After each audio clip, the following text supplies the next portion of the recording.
Constitutional Amendment Bill number 2 is a fatal and a tragic accident waiting to happen. The people went out in greater numbers and said no to this catastrophic proposal. Dear Zimbabwean government, this is a call to stand with the people. The people have spoken. Citizens have said no to Constitutional Amendment Bill number 2, a no with a capital letter N. Our President, Cabinet and the Parliament, join us and make the people's voice the voice of God, and the voice of God be the winning voice. The people have attended all the public hearings with unprecedented patriotism to defend the highest law of the land, and they have said no to the Constitutional Amendment Bill number 2. It can't, not now, not at all, nope, definitely not, no way. The people's constitution must not be amended, but aligned. The voice of the people is the voice of God. The people's message is straightforward.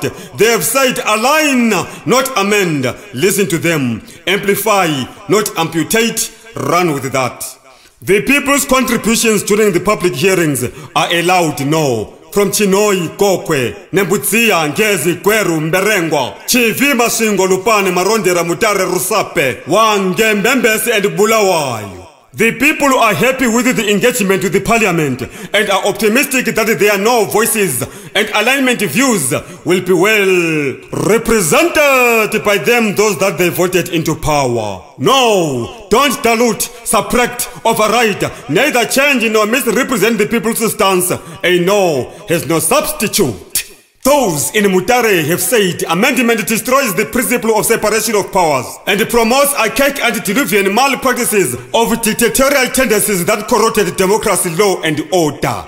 The voice of the people says, take this amendment to a referendum and don't amend by a bill.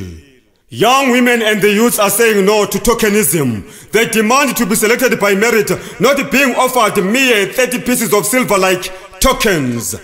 My friend, the voices of the Zimbabwean women and the youth say implementing constitutional gender equality clauses through legislative frameworks that guarantee seats for youths and women from the existing elective constituencies.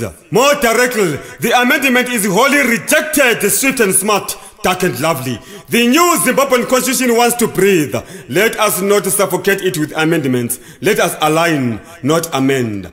You see, amendment is a somersault back to the Robert Mugabeism era of totalitarian regime. Amendment seeks to weaken and spit on the proficiency of the vice president. The voice of the people wants the new running mate clause provisions to stay. Align, don't amend. The people have spoken. Dear Zimbabwe, they have said align, don't amend. Voiceless voices from Gwanda, Lupane, Wange, Plumtree, Kweru and Marondera have been the loudest this time. Thank you for inviting us. Likewise, we were very obedient, braved the deadly novel coronavirus global pandemic COVID-19. Our patriotism as Zimbabweans, law-abiding citizens is unmatched. We braved the cold and the COVID to contribute. We contributed with the concrete loudness and crystal clear voices. No to the Constitutional Amendment Bill number 2. Align, do not amend.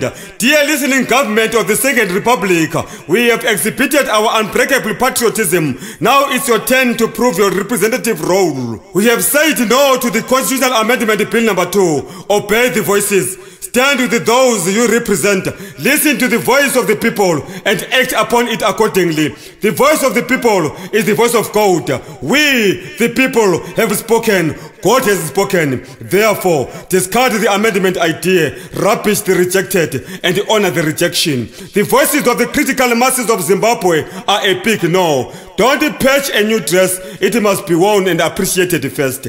Shortcuts are like a chicken cuts in a man's frying pan. Constitutional Amendment Bill number 2 is like an accident waiting to happen. Help us stop it. Stop it from happening by considering the people's voice. Align. Do not amend. The voice of the people is the voice of the Most High. The voice of the Most High God. God. D.